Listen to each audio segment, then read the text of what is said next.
Hey folks, thank you for joining our 29th Sochology Eduseries. My name is Madassa Bungish, and we have a very special guest for you today. But before we get started, just some quick announcements and housekeeping. Our 2024 Product Manager Salary Report is out now. Make sure to check your inbox for the Sochology newsletter or head on over to our LinkedIn page in order to access that. We've also got Soch Cafes coming up in Lahore, Karachi, and Islamabad, so make sure you're following our LinkedIn page in order to get details on dates and location. Lastly, thank you to all of you who showed up for our product meetups in Vancouver and Toronto. We had an awesome time and we got some great feedback, and we can't wait to see you on the next one. Coming back to this session, whether you're joining us from LinkedIn or YouTube, please post your questions into the chat and we'll bring them up either during the session or at the end. We do want this to be an interactive session, so get your questions in as soon as possible. Our guest today is Sid Arora. Sid is an experienced product leader and coach with over 13 years of experience. As the head of product analytics and experimentation at Yelp, he's responsible for creating the analytics strategy to enable the organization to make the highest quality decisions. Throughout his career, Sid has a track record of building high caliber teams that have developed multi-million dollar products. He's also the founder of JustAnotherPM, an e-learning platform and community that has helped thousands of product managers across the world to learn the craft and accelerate their careers. He's a passionate learner and creator and enthusiastically shares his learnings on Twitter, LinkedIn, where he's a top voice, and the Just Another PM newsletter. So if you haven't followed or subscribed to Sid's newsletter yet, make sure to check it out. Today, he'll be talking us through what I think are the core skills that need to be mastered in order to be a strong product manager and leader, which is communication and influence, and how we can improve both in order to perfect our craft. Sid, thank you so much for taking the time to join us. Over to you. Thanks, Mudassir. Very, very happy to be here. And thanks for the introduction. You actually kind of made my life a little easy. I had an intro slide, but thanks, Mudassir, for going through it. I'll still maybe talk about a couple of aspects which might be important for the audience here. So I have about 12 to 13 years of experience, and it's very varied in the sense of I worked with startups, with B2C, with big tech, with companies somewhere in between. And one of the things that come out in all of those experiences is that if you can't communicate or influence well, your life as a PM, as a product manager, will be very difficult, which is exactly what I'll talk about today. A couple of links to where I share my learnings, in general. Mudassir, I'll share the deck with you, so feel free to share it with the audience later. All right, so let's jump in. Before I actually go into the core of the discussion point or the discussion agenda today, I thought I'll take a second to define product management the way I see it. And the reason I want to do this is because if you ask 10 different people, they will have 10 different definitions of product management. The problem is that none of those are wrong. The definition kind of depends on the context, the kind of product, the kind of company, the kind of team. But I feel that there are some aspects to product management which are kind of universal and fundamental, which never change. And those are that as a PM or as product managers, you should always be creating value for the users and capturing value for the business. To put that into context, I wanted to share a real world example. So I hope some of you have seen this screen. So this is a screenshot from a game called Candy Crush. It's one of the very popular games. And they've actually done a really, really good job in terms of, let's say, creating value for the users, because the game is addictive. People who play it, they play it a lot. People who don't play it always want to try it. And just for those who haven't played it, it's basically you just move some candies around, and you need to get 3 or 4 candies in a row or in a column. And if you do that, you get, you kind of advance through the level. For every level, you have a certain number of moves. So if you're unable to reach the goal within those moves, you kind of, you have to restart. So this is where the company King, which is the parent company of Candy Crush, has created a lot of value for the users. So this is the first part of product management, creating value for users. But they also have this aspect where the moment you run out of lives, so I think you get 5 lives every 30 minutes or something like that. And the moment you run out, you're now added to a screen which is extremely full of friction. So here what it asks you to do is you can either invite more friends. So you can send invitations to people who've never played Candy Crush. And for every friend that joins, you get some extra lives. Or I think you can buy lives with actual money. So if you think of the intuitive journey as a game producer or as a product manager, you try to avoid friction in the user journey, but here they've added friction purposefully. This is another screen which kind of makes the same point, where let's say you've invited all your friends, you can still keep buying for money. This is where they're trying to capture some value for the business. So Candy Crush or King is a large team of people, engineers, product managers, etc. They need to make their business sustainable. And hence they try to ensure that either through the second screen, they're getting more and more users, so they're acquiring users for free, or they're actually getting money slash revenue through the third screen, where people just buy, goodies, add-ons, new lives, etc. And they did about 1.2 billion in revenue in 2022, I think, in 2022. So these three screens kind of capture the essence of product management, where you start creating value for the user, which is usually your first point of focus. But if you want your business to be sustainable, you have to keep capturing some of the value for the business itself. Yeah, I'll just add, Sid, for those who don't know, Candy Crush is like a really old game. I think it's been around for almost 10 years, right? And on each 270 million monthly active users, right? Clearly, they're doing something right where they keep that engagement up. So just wanted to mention that. Cool. So now I'm going to switch gears a little bit, right, and kind of segue into the more important topic today.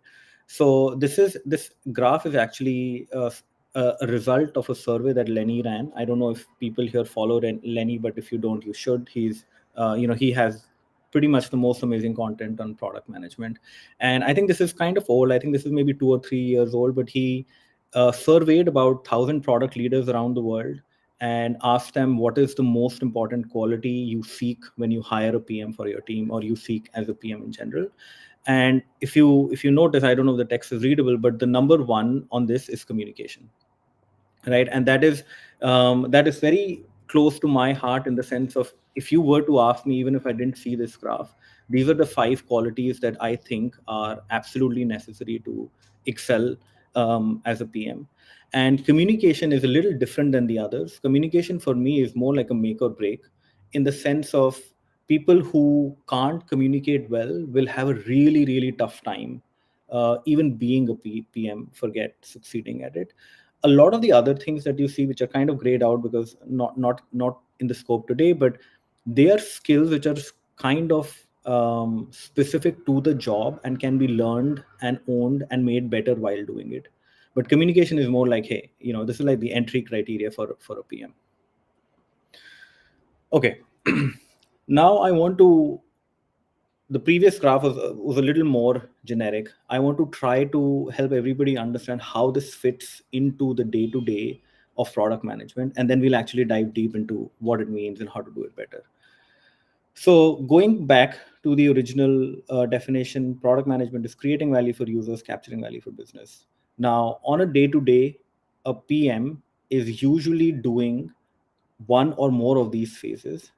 This is, in my mind, this is like a product life cycle, right?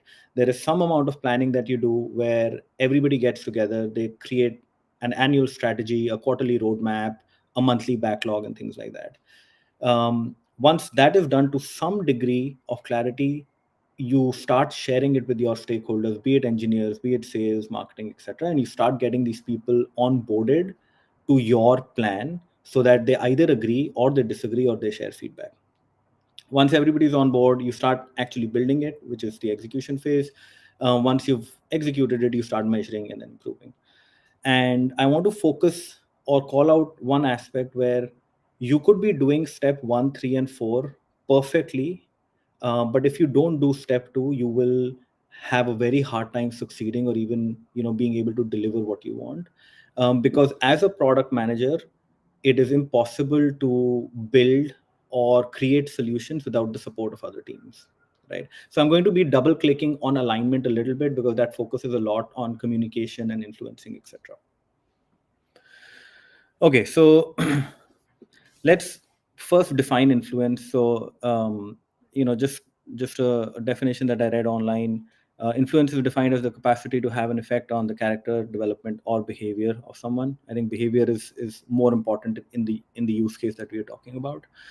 As a product manager or in product management, the way I think of influence is it is the capacity to get other people to do what is important as per me, and also as per the quality and the timeline standards that I set for them.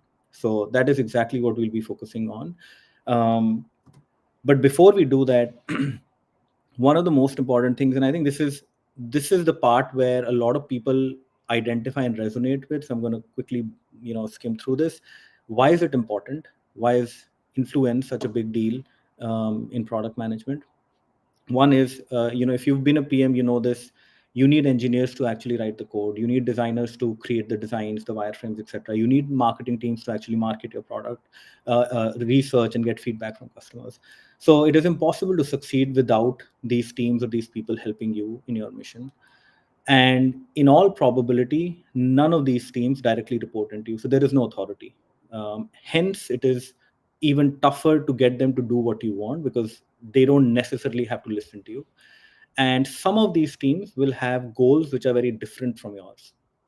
So marketing person could have, let's say, an acquisition goal where they just want leads to come in, whereas a product manager could have a monetization goal or a retention goal, and they're kind of different. So now, if I were to pick the top two or three things that are critical to build influence, in my mind, it is these three things. In not necessarily in this order, but these three things. Being the expert usually helps, and the one way I try to explain this point is, just imagine yourself in a room where everybody is sharp, smart, intelligent, good at what they do, and everybody has differing opinions. But the moment you start hearing people's credentials and start getting some visibility into what they've done in the past and getting some sense of their expertise in the area, there is a higher chance you start believing this person more than the others, right? So as a PM in our world, what I typically like to do is, whatever area of the product or the business that I own, I want to be an expert, right? I want to be the person who knows the most about my area, and that in general helps me influence others a lot. Second one is trust and credibility, which is something that we'll also double click on in the upcoming slides. But again, similar concept. You're in a room of people. Let's say one of them is somebody who you've known from the past, or is a friend or an acquaintance, and for some reason you have trust in them. You getting bought over by their opinion has a higher chance than you being bought over by the opinion of random or strangers or people who you've never met. Third one is effective communication, which is, we'll double click on that. But if you can't communicate your ideas, if you can't help other people understand what you're asking them to do for you, there is a very less chance that they will actually do it for you. So influence will kind of fall flat. Yeah. It's interesting, Sid. I just want to point out, I think all three of these are related, right? If you're an expert, you can build trust and credibility with your expertise, right? And if you're an expert, you're able to effectively communicate, right, what you want the team to do. So it's interesting, even though they're not kind of in rank order, they're very, very much kind of 100%. affecting each other. Yeah. Yeah, I completely agree. Actually, that's a great point. The way I look at it is that effective communication is still the prereq for being an expert in trust and credibility. If you can't communicate, there is no way anybody will know about your expertise, and hence nobody will believe in it, and hence nobody will trust you.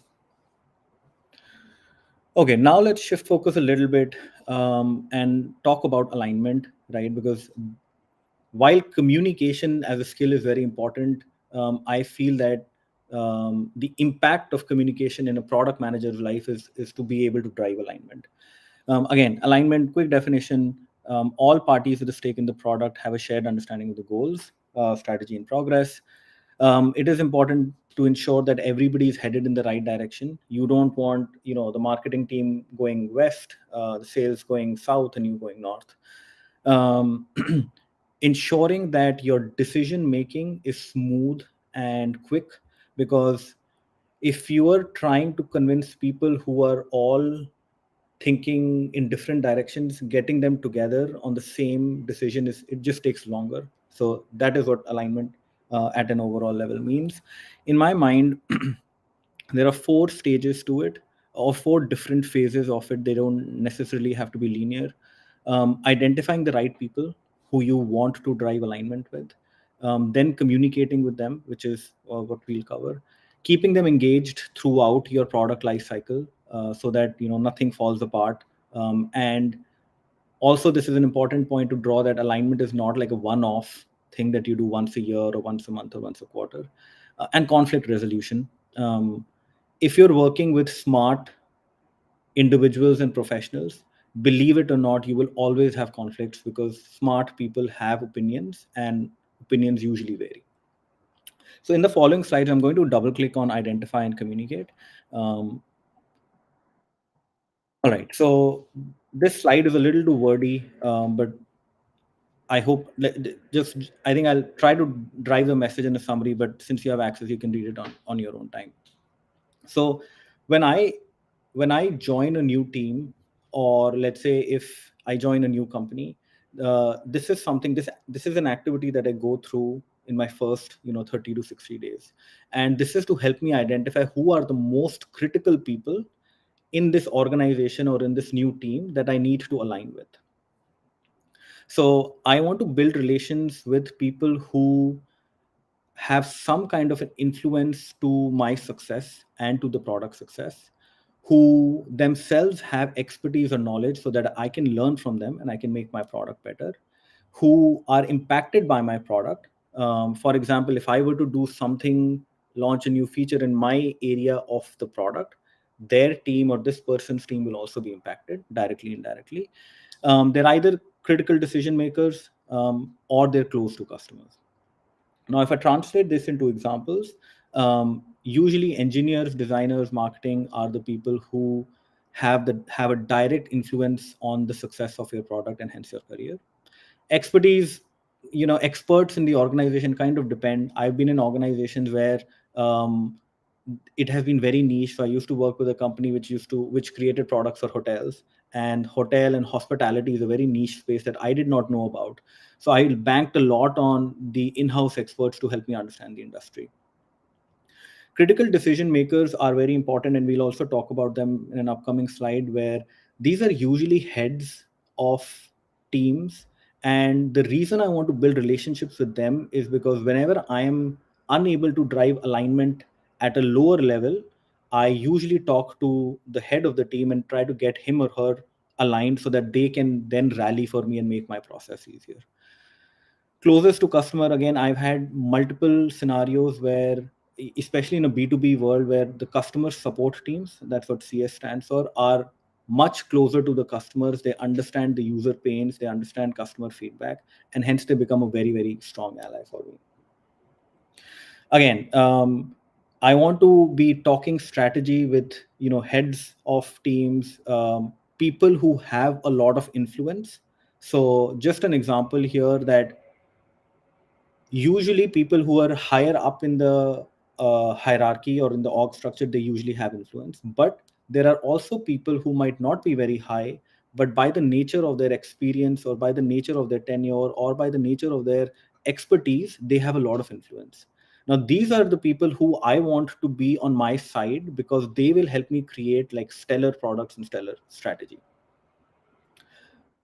Then talking strategy is usually, like, I would say, like a high level discussion where you're not necessarily focusing on tactics. So the third row here is I start identifying people who are more tactical in nature, and they will now help me create my roadmap and my backlog.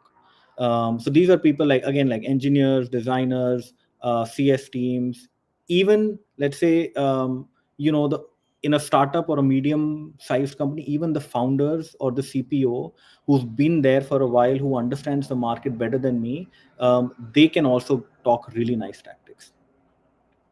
The next bucket is sharing progress, which is kind of an amalgamation of the top 3 buckets, where constantly I want to be able to share what I am doing, share what I am planning to do, then share my progress, because that is directly linked to my success as a professional, right? Like, yes, I want my product to be successful, but at the same time, I also want my career to be successful. And hence, sharing progress becomes important for both these aspects. Again, something that we'll double click in a couple of slides. Then there is also, a last bucket in my mind, that there are some people who are usually okay to be ignored.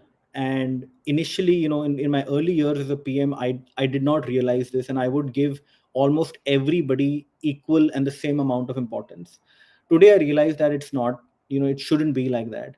Identifying people who usually are, low on ownership, who deflect tasks, or who just have like a, bring a negative mindset into a meeting, or are more just blaming and pointing fingers, I like, that's not my battle to fight. I don't want to spend my time there. So just identifying who those people are, and if there are no people like that, that's completely fine, but having that conscious is very, very important. Okay, now I'm going to change gears, and I have an interesting video. So we already spoke about a high level definition of influence. We spoke a little bit about alignment and specifically focused on how to identify the people to align with. Now we are actually going to talk about communication in a little bit more a real world scenario, or a real world way. So this video is where of the father plays the role of the engineer, and the two children play the role of product managers, and their responsibility is to relay the actual requirements for the product, which in this case is the sandwich. So let me. Okay, so I'm gonna try playing this, Mudassir. Let me know if it looks good. Yep. If not, then I'll completely skip and just talk about the learnings from here. Sure. Okay, give me one sec.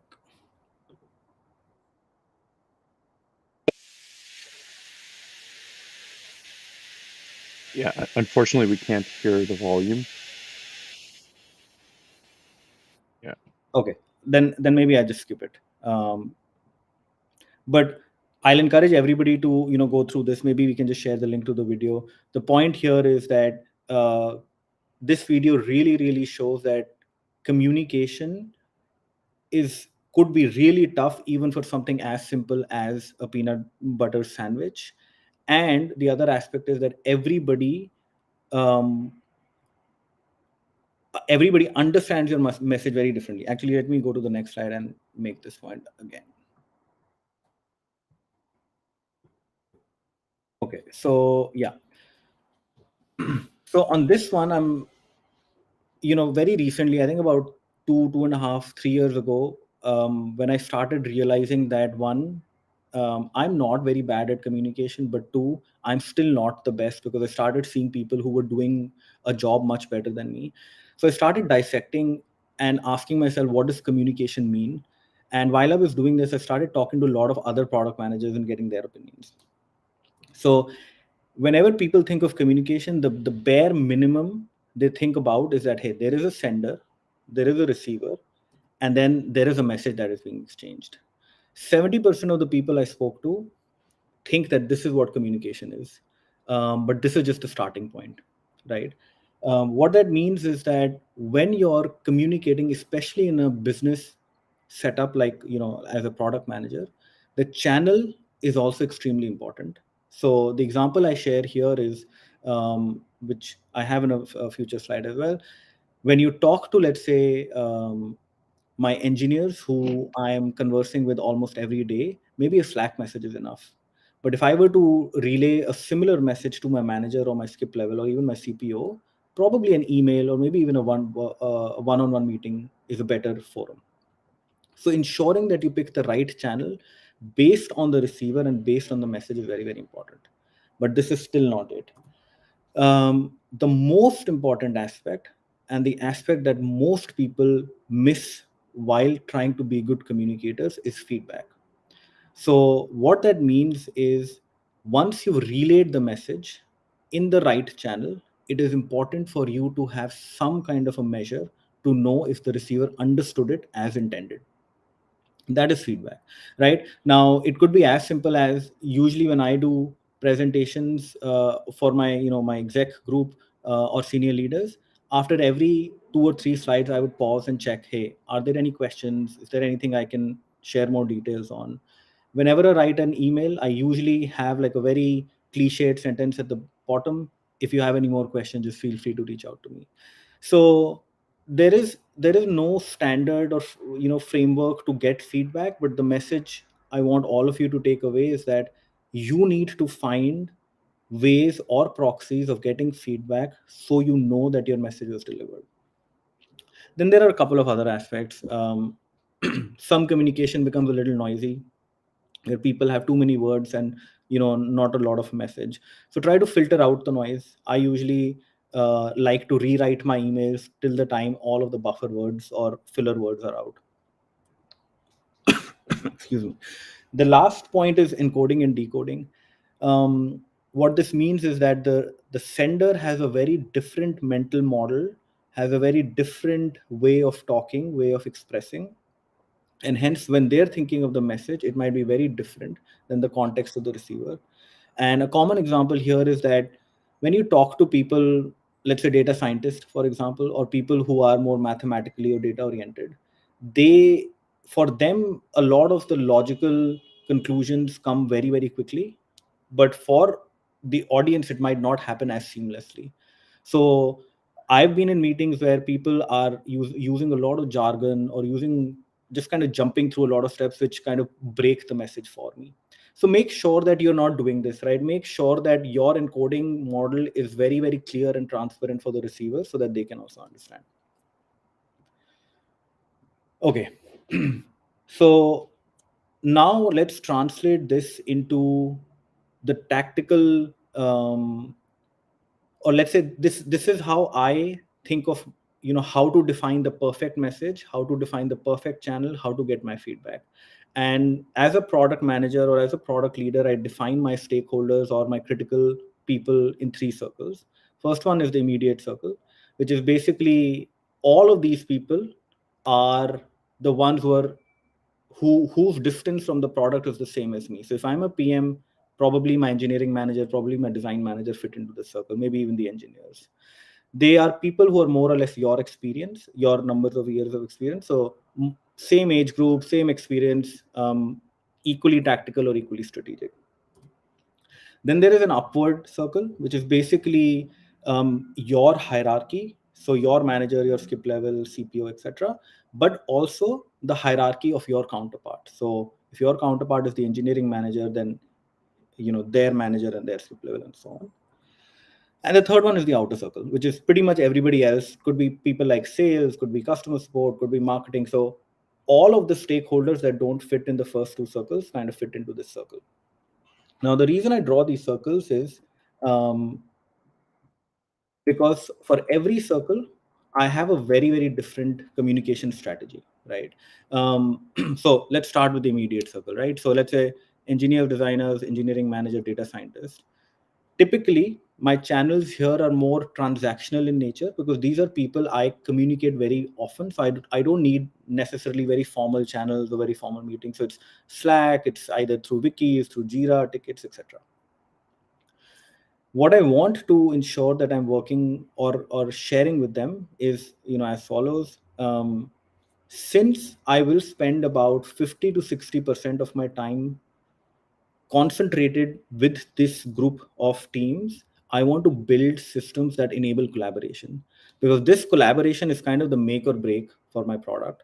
So I typically, focus on, hey, should we do a daily stand up? Should we do weekly retros or, like kickoff meetings, etc. And the other thing I do here is I clarify roles. So this is usually more important with the engineering manager, where I would say things like, hey, every time there is a, let's say there is a sev 0 or a p0 highly critical issue, you will tackle solving the issue, I will tackle the communication of it, just ensuring there are no gray spots and everybody knows who's doing what. The second one is fairly straightforward. Like, I like to share a lot of context and my goals so that we are aligned, so that there is transparency. Transparency leads to trust. trust leads to influence.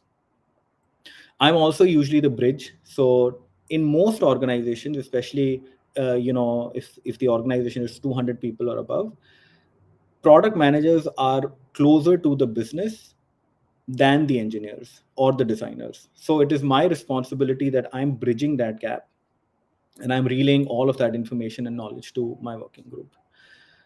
Last one is empathy, which basically means that it is really really important to understand people as their their style of language or their style of communication or their preference of communication. Engineers are usually very logical in nature. They usually think they think very mathematically. So understanding all of these nuances makes your collaboration much stronger. So I try to spend time just to understand them as people. Okay. Upward, like I said, this is your hierarchy and your counterpart's hierarchy.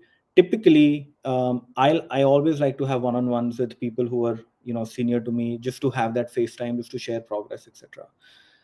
More often than not, I am talking about um, so two major parts, right? One is more around my growth as a professional, and I do what you see in the list, the number one and number four, to enable that. One is I will always ensure that my manager and I have a very clear definition of what is my role and what is their criteria of gauging success in my role. The last one is more around career growth, the fourth point, which is, hey, if I want to, so let's say I'm a senior product manager today and I aspire to be a group product manager in the next 18 months.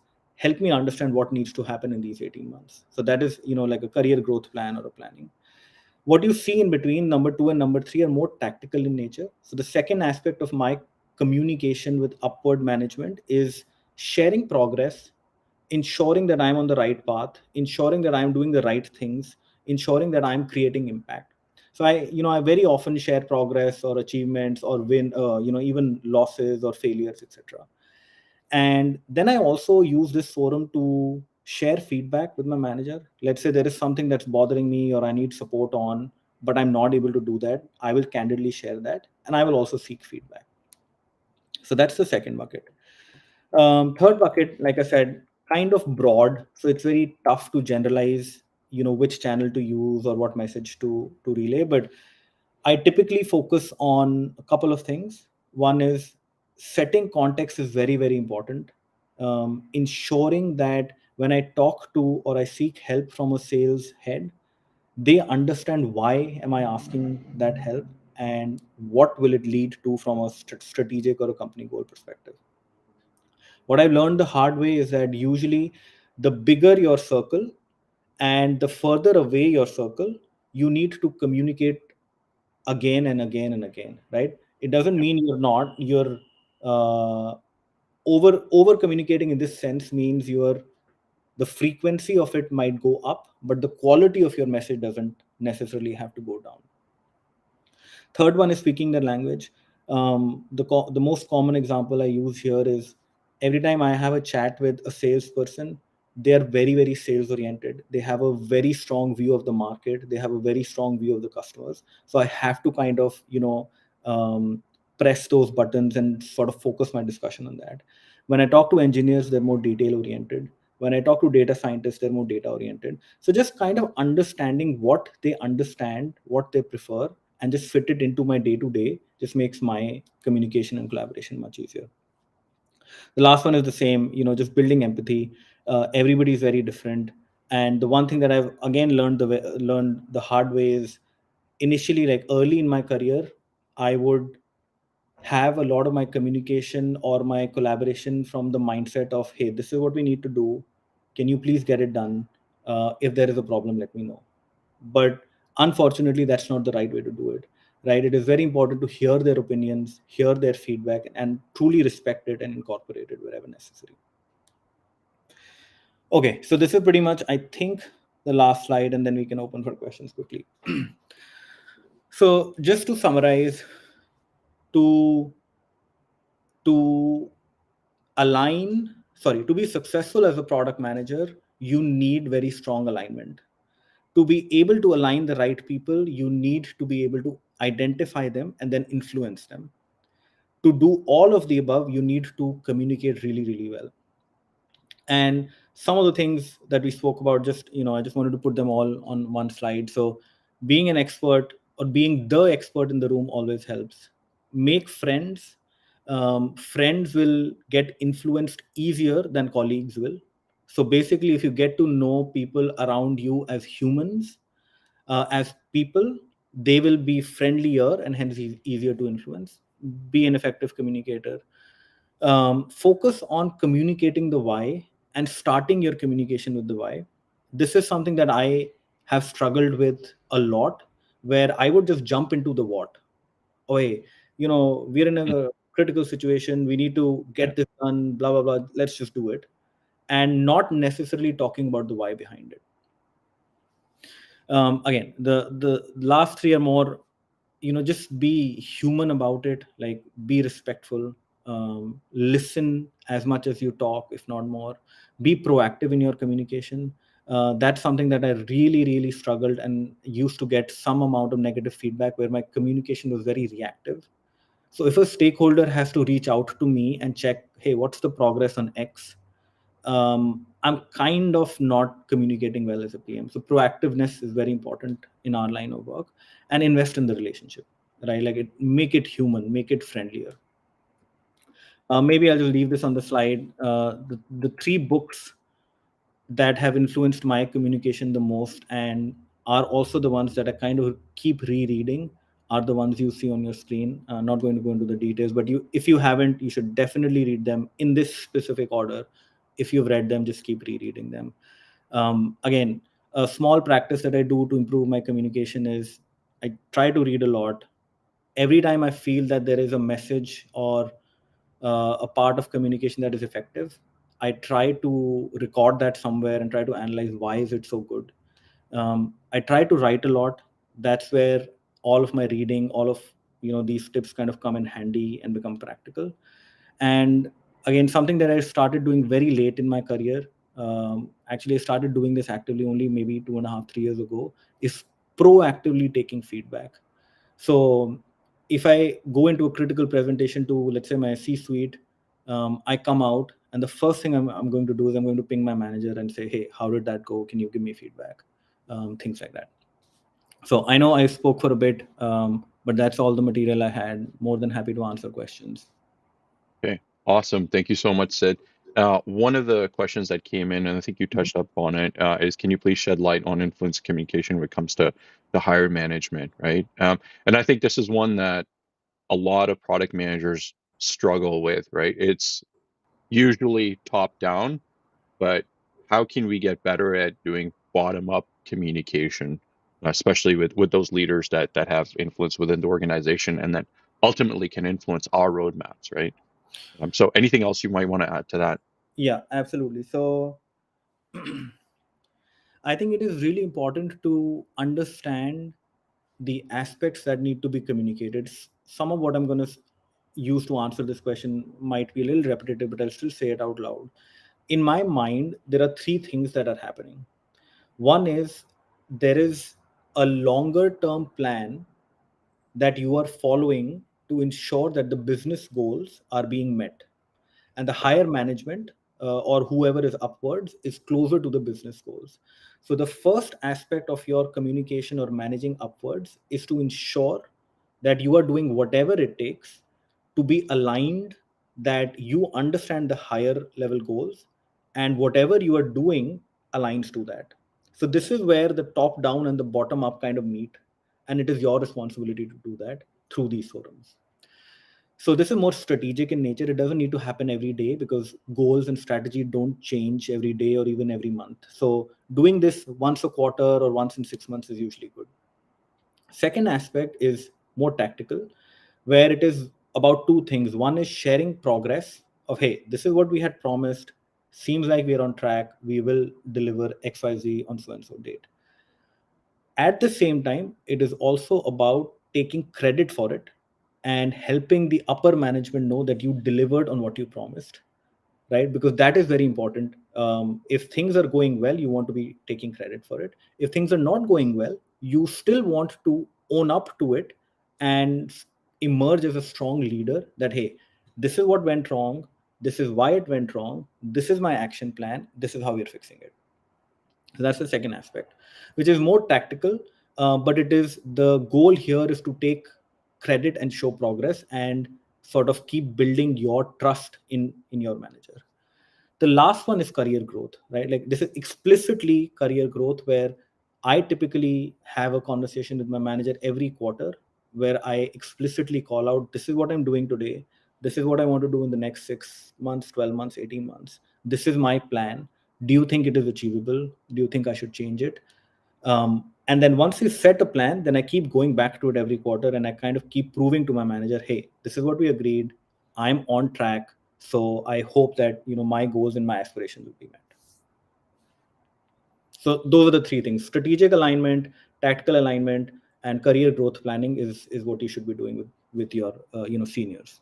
Yeah, I think that's super helpful, Sid, right? I think what typically tends to happen is people join a new organization and their heads down, and they just start working without a lot of communication up and down the team. And then a couple months later, you know, something doesn't go right, and it's like, well, and you're at a loss. You're like, what happened, right? And then the second thing I'll mention is that we typically as human beings, we're afraid that if something isn't going right, we shouldn't communicate that. We should try and sweep that Yeah. under the rug, and maybe somebody won't notice. I could tell you that uh, that will always come out. So it's better to get ahead of that, better to communicate that ahead of time that something isn't going right, rather than waiting until it starts becoming a snowball effect, and things kind of get out of your control. And I found, I don't know if you've experienced, like 90-95% of the time people understand.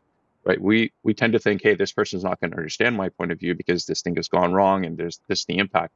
But most of the times, people understand and are appreciative that you were able to communicate that. I think that's an extremely important point, and just maybe one aspect that I'll also add, and I think it's extremely cultural. Like Asian cultures Yeah, have a very strong fear, like you said, Mudassir, like of owning to mistakes, but even a stronger fear of asking for help. And I struggled and faced this, where most of my experience while in India, um, it was not a common practice to ask for help, because that is usually seen as I'm not able to, or I'm not an expert and yeah, unable to deliver. Whereas in more mature organizations, especially the ones that have extremely diverse, people coming from diverse cultures, seeking for help is a very, very normal thing.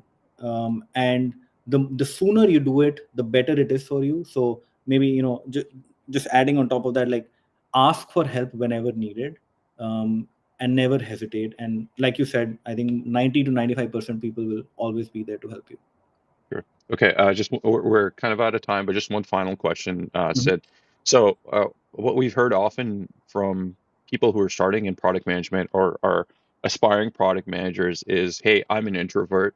I'm not that great at communicating. Whereas communication, being a good communicator, is kind of like ground zero. You have to have that to begin with. What would you say to those folks who don't see themselves as good communicators or introverts, but are interested in getting into product management, where good communication is kind of like the bedrock of being a successful product manager? So before I answer this, like in all candor, I'm an extremely introverted person. I still am, right? And the reason I'm able to actually do conversations or talks like this is the following. Um, so in my mind, introverts are never bad communicators. They just want to communicate as less as possible, right? And yes, the job demands the opposite. So the only way that I motivate myself to be able to do that is to find a calling. And that calling could be something as large as, hey, I want my aspirationally, I want to be head of product or CPO in 5 years. And hence doing this is important. So that drives me. Or it could be as tactical as, hey, I've been trying to launch this product and I'm super excited about it. And this is just everything that I've always wanted in my life. So to make this happen, I have to go through this pain of communication. So the larger message is that in your day to day, just find whatever motivates you and gives you the enthusiasm to go through it. But at the same time, don't assume introverts cannot communicate well. By the way, I also write a lot of content on Twitter about introverted product managers. So if Mm, people here are interested, feel free to follow me. awesome. But that's generally my, my guidance. Like, introverts are not bad. They just need to find the right reason. And the other thing that works is introverts are usually, they become extroverts when they are in a group of friends. So having stronger relationships at work always helps. That's a great point. Okay, this was amazing. Unfortunately, we are out of time. Sid, this was an amazing session. I think this thing that stood out to me the most is, again, these are foundations, right? Communication and influence that you need to develop as a product manager. And we tend to forget, we obviously often we change organizations after a couple of years, but we tend to forget how important this is, and we tend to get absorbed into day to day and backlogs and work and stuff like that. But I think it's really important, the things that you highlighted, that any organization that you've joined, if you really need to reset and do these things from the beginning. Make sure you do them so that you can be successful within your organization, your career, and your product. So Sid, thank you so much on behalf of our product community and the Soch team. Thank you again. Thank you to all of you for joining us. And if you haven't already, make sure to follow the Product Soch LinkedIn page so you can be in the know on all future and in-person events and session. So thank you again. And